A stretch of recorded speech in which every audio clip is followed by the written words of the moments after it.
You seem to be on Twitter a lot. How come? It's one way to reach the American people, and so it's a platform that is, I think it's great.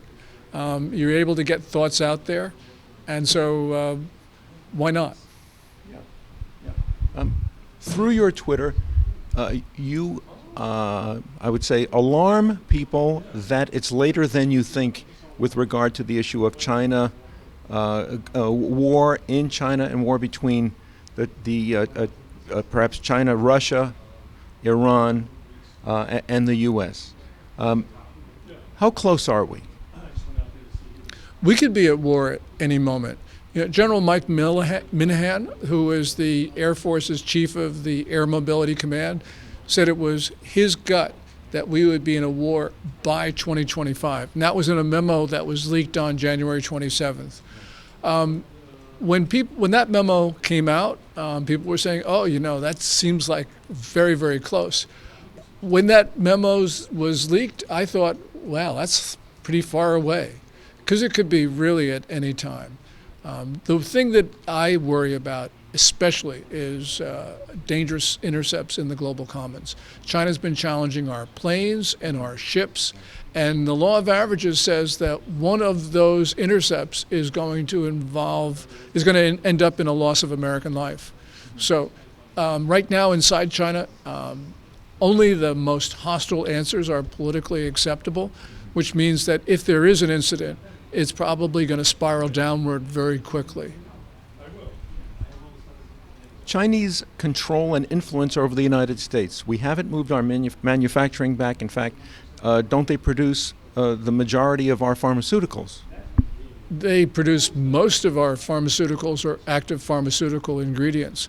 And there's been very little attempt to try to bring that back. And that's our fault, because we know that the Chinese are thinking about using that as leverage against us. It was March of 2020 that Chinese propaganda talked about throwing the United States into, quote, a mighty sea of coronavirus. So we know that they are thinking about that. We know that during the early stages of the coronavirus pandemic, they actually turned around ships on the high seas bringing personal protective equipment to New York hospitals. And we know that they nationalized an American factory in China making the N95 masks. So this is not something theoretical, and we should be moving at all fast speed to bring that back. This is industrial policy that I recommend, but it's obviously, I think, national security. Does it need a government intervention, or ought independent commercial entities make these moves for their own both practical and patriotic purposes? I think the government has to mandate the return of our pharmaceutical manufacturing, because companies are not going to do it on their own. They haven't done it on their own. And people may say, well, that's industrial policy and it's inefficient or whatever. Yes, it is, but we've got to do that. This was the same issue with regard to semiconductor manufacturing. We've started the process that with the CHIPS Act. We got to do the same thing for pharmaceuticals and for other sectors. People talk about the art of war objective. The ideal would be winning a war without having to fire a shot. How much Chinese influence is in this country already, particularly in Washington and through this administration? Up until about a year ago, I'd say that the Communist Party was more influential in Washington than the American people. Now we're starting to see the American people fight back. But it's a struggle. So there is far too much Communist Party influence. And for me, any CCP influence in America is too much.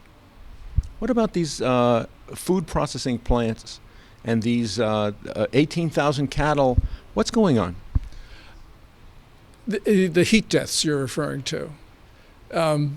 That's fascinating, but regardless of what's going on there, China should not be in our food chain. They own Smithfield Foods, the largest pork producer in the United States. They shouldn't have that ownership interest. We know that during the pandemic, they were shipping pork back to China in circumstances that do not appear to be commercial. And that was because Beijing was using its influence as a shareholder to change Smithfield's commercial practices. So we should not permit that. And we should be expropriating China's interests in Smithfield. We pay them compensation, but we should do that. Are the hypersonic missiles that they have essentially a deterrent to the U.S. engaging in a war that our Star Wars lasers can't shoot down? I wish we did have Star Wars lasers. But yes, China's fast development of hypersonic missiles is a deterrent. And here the American people should be asking, what happened in the U.S.? We were the world's leader in hypersonic flight, X-15, Mach 5.7. But through political decisions, we've decided not to pursue hypersonic flight. And now we're not only behind China, we're also behind Russia. Does Russia have it? Yes, Russia has better hypersonic. They're further down the path of development of hypersonic missiles than the United States is. And what about the potential now for essentially China to supply Russia in what could be? I mean, you talk about the concept of World War III a lot. And we haven't had, since the Civil War, we haven't had a domestic heartland attack against the, besides Pearl Harbor, since Pearl Harbor, right? Right. How prepared ought we be becoming for such an attack, particularly here on the Pacific coast? We have to be prepared across the United States because I believe that the first day of a war in Asia will be fought on American soil. Chinese saboteurs will be attacking our grid. They'll be poisoning our water. They'll be detonating explosives in city streets and shopping malls. The war will be fought here. And it's not just California. It'll be fought in places like Vermont and Maine and everywhere else that the American flag flies. How about this southern border penetration by military-age Chinese? Are these just people who are trying to flee the regime? Yeah. We've got to be concerned because there has been a surge of Chinese migrants, which has been extraordinary over the last couple of years. And we're seeing males of military age unattached to family groups. And we've got to be asking, I mean, are those the saboteurs that will be taking down our grid on day one of the war with China? So they're coming across. We're not doing anything to identify them. And so what we need to do right now is to stop the flow of people into the United States through our southern border. I'm not against legal immigration, but I am against an open border because with an open border comes saboteurs and fentanyl. Why do you seem like the sole voice with this mantra, particularly among people with a familiarity, an ethnic and historic connection to China? I don't think I'm the sole voice. I just do what I do because I think that it's important. And I hope that other people chime in. But clearly our nation's at risk. And China is determined to take our society down. And we have a political class and we have senior military officers who don't understand the viciousness and the maliciousness of the Chinese Communist Party, and they certainly don't understand the urgency of the situation. Do you feel we might have a Manchurian administration that's facilitating or enabling this Chinese rise? I'm concerned about two things. First of all, about the flows of money to the Biden family. Last month, a spokesperson for Hunter Biden's legal team said that the Chinese state-owned company in question, CEFC, had paid enormous sums to Hunter Biden as, quote, good faith seed funds.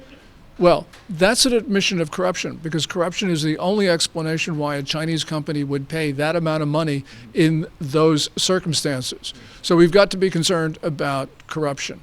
And we need to ask the question, has China bribed the President of the United States? But there's something even more insidious. Money always leaves a trail, and we will get to the bottom of that. But I'm worried that the Chinese are blackmailing President Biden.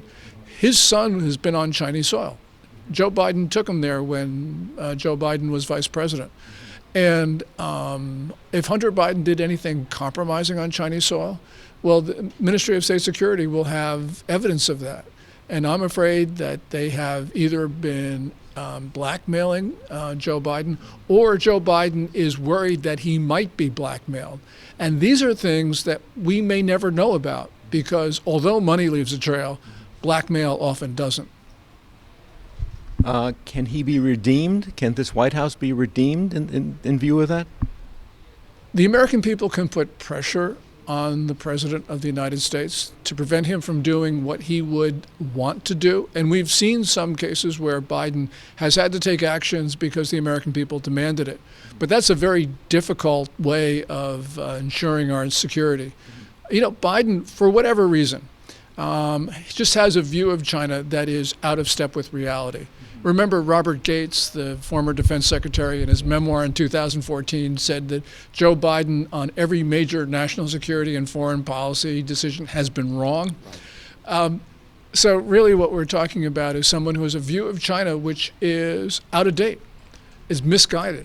And so it doesn't matter whether he's been blackmailed or whether he's been bribed. Biden, even if those two things didn't exist, would still be making the wrong decisions. But if Biden were replaced by another Democrat, isn't this, I mean, you could argue that Biden isn't even making these decisions himself. Aren't there globalists who are calling these shots? Both parties have a China problem. It's not just the Democrats, it's also the Republicans. It is a bipartisan failure. And, you know, as we've seen, there have been atrocious China policies from liberals, from conservatives, Republicans, and Democrats. What we need to do is change everybody's view in America. We need to unify and turf out the Chinese.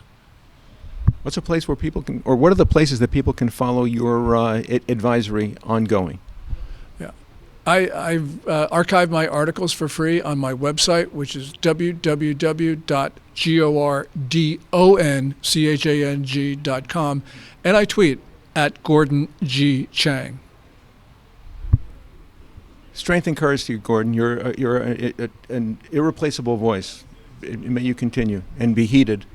Well, thank you so much. That's very kind of you. I really appreciate it.